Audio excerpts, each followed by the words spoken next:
retour sur le plateau des 24 heures chrono de l'International. Nous parlons du Maroc et de Rabat. J'accueille Patrick Reynaud. Bonsoir. Vous êtes fondateur et directeur général de la société Pixicom et ainsi que administrateur de la Chambre française de commerce et d'industrie du Maroc. Alors, Pixicom, c'est une agence digitale. Vous travaillez sur la conception de sites Internet ? Oui, c'est ça. En fait, on a deux grandes activités. Une activité d'agence digitale au Maroc, qui représente environ 35% de notre chiffre d'affaires. Et le reste, donc les 65% restants, est une activité liée avec la France, à l'offshoring, où nous travaillons pour des agences françaises, des agences de communication, des agences web et quelques grands donneurs d'ordre français. Voilà, nous sommes 85 personnes aujourd'hui. Et vous êtes basé à Rabat ? Nous sommes basés à Rabat. Et nous avons également un local à Casablanca. D'accord. Alors, on va aborder un point, ce sont les secteurs porteurs. Jean-Marie Grosbois, vous travaillez dans l'agroalimentaire. Oui. Est-ce que c'est un secteur porteur aujourd'hui à Rabat ? Alors, c'est un secteur porteur dans le Maroc entier, puisque nous sommes certains que l'évolution du mode de vie des Marocaines en particulier, celle qui va changer énormément. C'est-à-dire qu'il y aura de plus en plus de femmes qui iront travailler, qui n'auront plus le temps forcément de cuisiner. Il n'y aura plus de personnel à la maison, ou de moins en moins. Et donc, les évolutions de consommation vont se faire sentir sur des plats préparés, de la salade en sachet. Et aujourd'hui, même un certain nombre de grands opérateurs vous disent qu'ils ne trouvent pas les matières premières qu'ils devraient trouver pour préparer les plats cuisinés pour l'aéronautique, pour l'aviation civile, par exemple. D'accord. Est-ce qu'il y a d'autres niches à exploiter si on a un entrepreneur français et qu'on souhaite s'installer à Rabat ? D'abord, il y a trois grands secteurs qui existent aujourd'hui. C'est l'aéronautique, vous le connaissez, le secteur automobile, l'agroalimentaire. Et bien évidemment, il y a de la place encore pour un certain nombre d'entrepreneurs qui voudraient s'installer au Maroc. D'accord, très bien. Patrick Reynaud, est-ce que c'est difficile de s'implanter à Rabat ? Est-ce qu'il y a des pièges à éviter ? Honnêtement, non, il n'y a pas de grands pièges à éviter. Peut-être d'éviter d'arriver en territoire conquis. Certains Français peuvent arriver en disant je vais casser la baraque. Bon, il faut être un peu plus modeste. Il faut étudier le marché. Il faut un peu plus étudier le marché. Mais je pense que c'est un peu partout pareil. Des pièges à éviter, non. Quelques conseils peut-être, en arrivant au Maroc, de savoir s'entourer, notamment auprès d'experts comptables ou de la Chambre française de commerce, qui est capable aussi d'accompagner des entrepreneurs qui arriveraient en France pour les accompagner justement dans la création de leur structure, et également dans la réalisation d'études de marché. Au-delà de ça, il n'y a pas de grands problèmes. Voilà. Surtout savoir s'entourer. Et je pourrais donner un dernier conseil. Il m'est arrivé de répondre à des entrepreneurs français qui sont entrés en contact avec moi via des réseaux sociaux tels que LinkedIn ou Viadeo et qui m'ont simplement demandé, voilà, je compte venir m'installer au Maroc, est-ce que vous pouvez me recevoir, est-ce que je peux venir vous poser des questions ? C'est aussi un moyen de rencontrer des entrepreneurs implantés au Maroc et de créer une dynamique. Et quand on est entrepreneur, est-ce que c'est parfois difficile de faire valoir ses droits ? Vous voulez dire avec la justice, par exemple ? Par exemple. Alors, vaut mieux... moi, aujourd'hui, je n'ai pas eu ce type de problème à rencontrer. Par contre, ce que je peux en savoir, c'est qu'il vaut mieux éviter de rentrer dans un processus avec la justice. Ça peut être très long, coûteux. Il faut être accompagné d'un bon avocat. De plus, c'est en langue arabe. Donc, si vous ne maîtrisez pas l'arabe, vous avez du mal à comprendre ce qui se passe pendant les séances. Donc, il vaut mieux éviter et utiliser d'autres méthodes. Par exemple, la Chambre française de commerce. Avant d'aller en justice, il y a d'autres étapes à considérer. En particulier, par exemple, à la Chambre française de commerce, nous venons d'ouvrir un secteur de médiation. Donc, la justice, c'est vraiment le dernier rempart et le dernier endroit où on a d'autres possibilités. L'indépendance des tribunaux est améliorée, mais voilà, c'est en cours d'évolution. Ça évolue. Et le Maroc évolue. Depuis, moi, ça fait 13 ans que je suis au Maroc. Beaucoup de secteurs sont vraiment en train de s'améliorer et deviennent au niveau des grands pays européens. Il y a encore un peu de travail, mais globalement, on y arrive. Très bien. Merci Jean-Marie Grosbois. On fait une pause et on se retrouve après pour parler de la vie quotidienne à Rabat.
De retour sur le plateau des 24 heures chrono de l'International, nous sommes à Rabat, capitale du Maroc, et on va parler de la vie quotidienne. Alors, j'ai le plaisir d'accueillir Marc Lafay. Bonjour. Vous avez vécu au Maroc en 2010, c'est ça? De 2010 à 2013, c'est ça. Vous étiez directeur chez Nokia, en charge de Maroc Télécom. Effectivement, nous étions amenés à vendre des équipements d'infrastructure de télécommunications pour le réseau mobile de Maroc Télécom. D'accord. Et vous étiez installé à Rabat? Absolument. Très bien. Alors, on va tout de suite écouter Émilie Dussert qui nous a envoyé une vidéo depuis Rabat et qui nous parle de la qualité de vie de la vie dans cette ville. Bonjour Paris. Je viens vous parler de la qualité de vie dans la ville de Rabat. Rabat est la capitale du Maroc, la capitale administrative, mais pas la capitale économique. Donc ça en fait une ville à taille humaine. Elle est située le long de l'océan Atlantique, donc c'est une ville qui respire. Il y a des parcs, c'est une ville qui est relativement propre, la circulation est modérée. C'est également une ville impériale, donc on trouve une belle architecture ancienne, une belle médina, mais également des quartiers modernes. C'est une ville où on trouve tous les produits de consommation courants, y compris les produits alcoolisés ou les produits à base de porc, malgré le fait qu'on soit dans un pays musulman. Rabat présente aussi une population expatriée qui est très active. Il y a beaucoup de familles qui sont présentes et qui s'organisent pour se transmettre les bons plans de la ville, pour les aspects pratiques, etc. On peut notamment citer l'association Rabat Accueil, qui aide beaucoup à l'intégration des nouveaux venus. Alors Marc, Rabat est mieux classé que Casablanca au point de vue pollution. Est-ce que c'est un problème en revanche dans la ville ou est-ce que c'est... Non, la vie à Rabat se passe vraiment, je dirais, formidablement bien de ce côté-là. Il n'y a aucun problème de pollution. On est au bord de la mer. Il n'y a pas de souci de pollution. D'accord, ça ne vous gêne pas au quotidien Vous, Patrick Reynaud, en revanche... Non. Pas de souci de pollution, il y a quand même un parc automobile quelquefois qui est un peu vieillissant et qui, notamment les taxis, qui ont tendance un peu à polluer la ville. Mais c'est vrai que par rapport à Casablanca, par exemple, c'est quand même beaucoup moins. D'accord. Alors Marc, si je vous dis Rabat, une ville aride sans espace vert. Alors là, vous aurez tout faux. Et effectivement, Rabat, c'est au contraire une ville qui est très belle. En fait, ça surprend beaucoup de personnes qui viennent rendre visite et qui ont l'image du Maroc d'un pays désertique pour certains. C'est au contraire, il y a beaucoup de pour ce qui est de Rabat, une ville qui est très verte, beaucoup de verdure, des arbres plantés partout. Il y a un très grand parc où beaucoup de gens vont courir, que ce soit des expatriés, mais aussi beaucoup de Marocains. Donc non, c'est au contraire... C'est une ville propre également. Une ville très propre, effectivement. C'est la ville impériale, comme on l'a dit, qui est donc très bien entretenue. Peut-être même une exception au Maroc, mais en tout cas, on y trouve une très belle qualité de vie. C'est une ville familiale. On peut venir en famille, on s'y sent bien. Mais les célibataires aussi peuvent venir. Et c'est une ville qui change. C'est une ville qui a maintenant un réel dynamisme depuis quelques années avec des grands projets de développement. Alors, il y a un point noir, c'est point de vue culturel.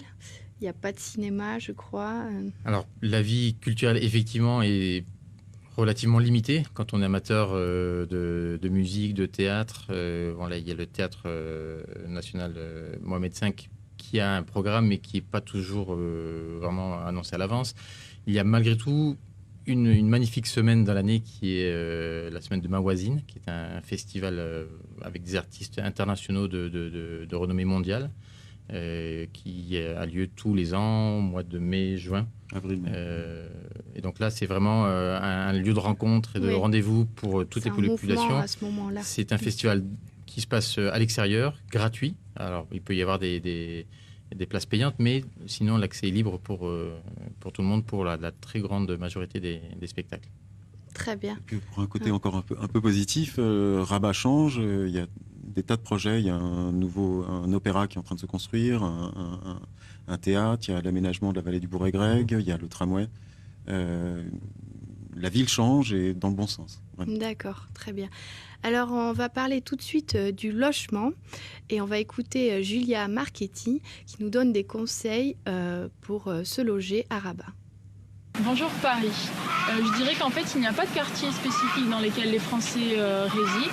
Les Français sont disséminés vraiment dans toute la ville à Rabat. Ils vivent autant dans le centre-ville, qui est le quartier dans lequel on se trouve maintenant, ou aussi dans le quartier Agdal, qui est le quartier commerçant, avec beaucoup de magasins, de restaurants. On trouve aussi des Français qui vivent dans les quartiers plus traditionnels de la Médina ou de la Casbah de Soudaïa. Et également des familles qui sont plutôt installées dans les quartiers plus résidentiels, de Soucy par exemple, ou de Aïriyat.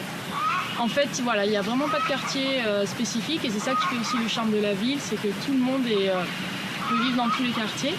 Et par exemple, pour prendre mon exemple personnel, moi en 3 ans de vie à Rabat, j'ai vécu dans le quartier du centre-ville, puis dans le quartier Agdal et enfin j'ai choisi de vivre un tout petit peu à la sortie de la ville, plutôt au bord de la mer. Et il y a aussi pas mal de Français qui font ce choix-là aujourd'hui. Patrick, alors il n'y a pas vraiment de quartier à Rabat, les Français sont un peu Non, partout. ce qui a été dit est plutôt vrai. C'est vrai que les Français ont plutôt tendance à aller un peu partout dans la ville. Il y a aussi un autre quartier, le quartier Hassan, qui est à 2 pas du centre-ville où j'habite, qui est un quartier résidentiel plutôt agréable.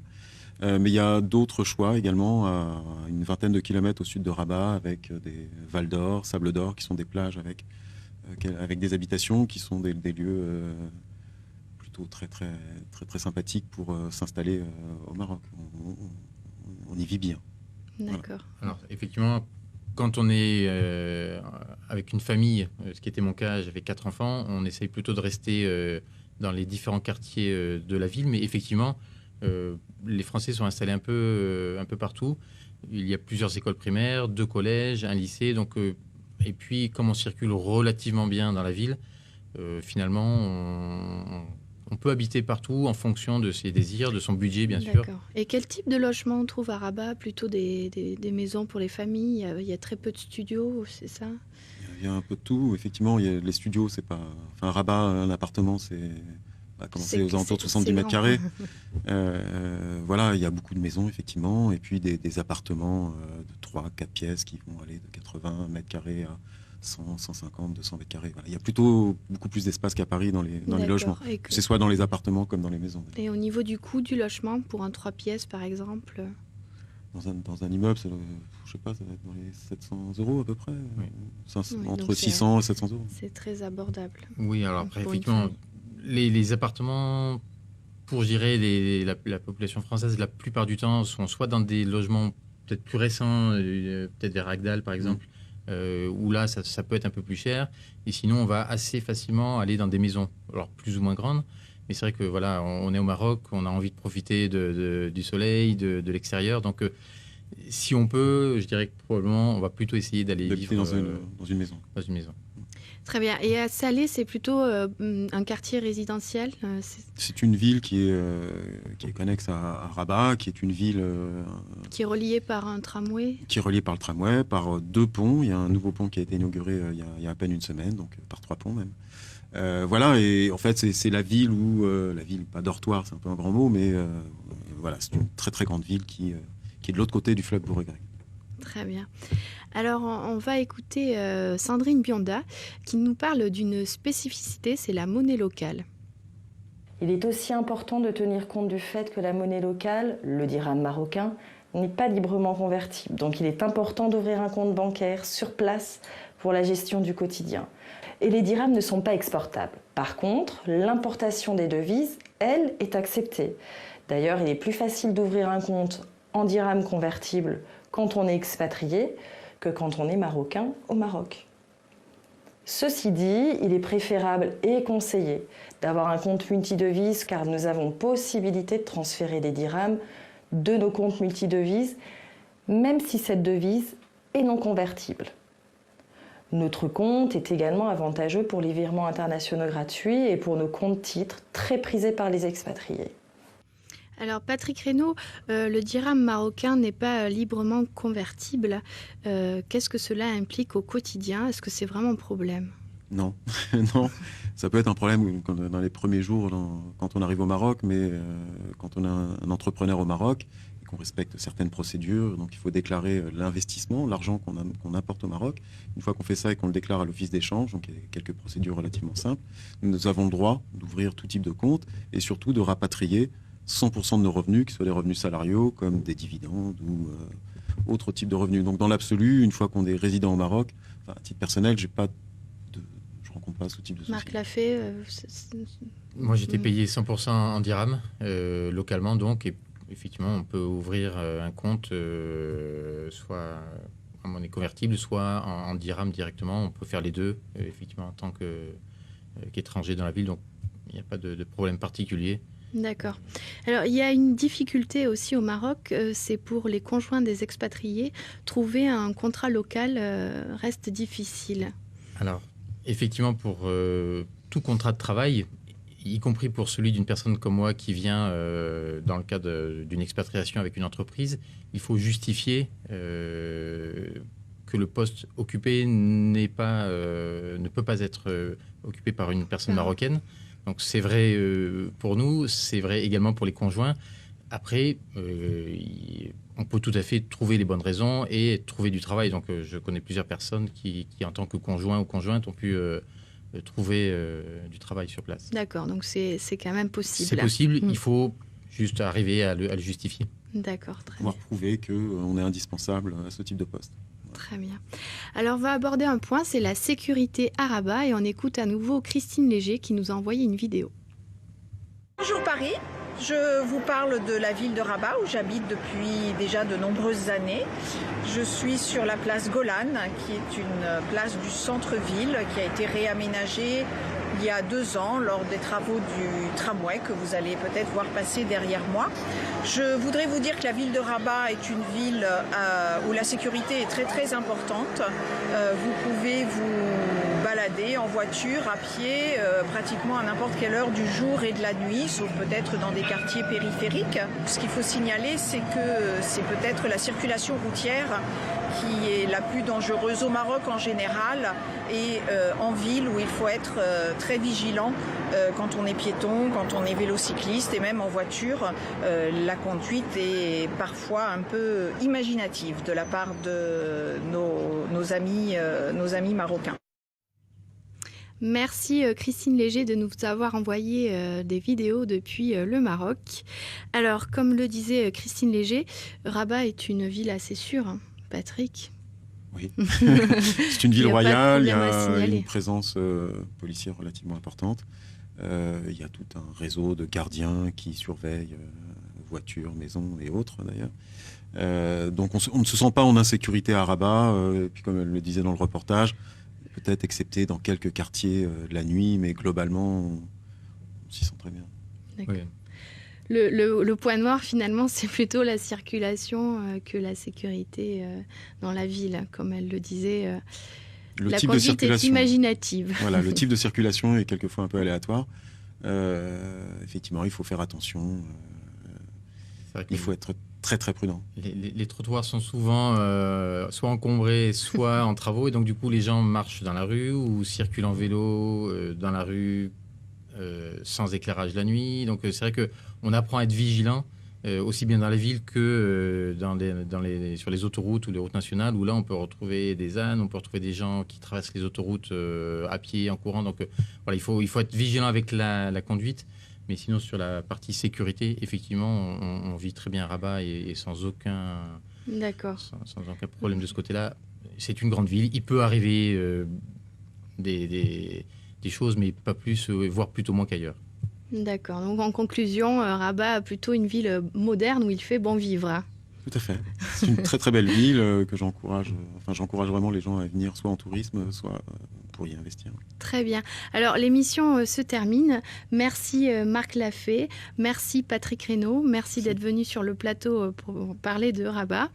On fait une pause et on se retrouve après pour parler de Los Angeles.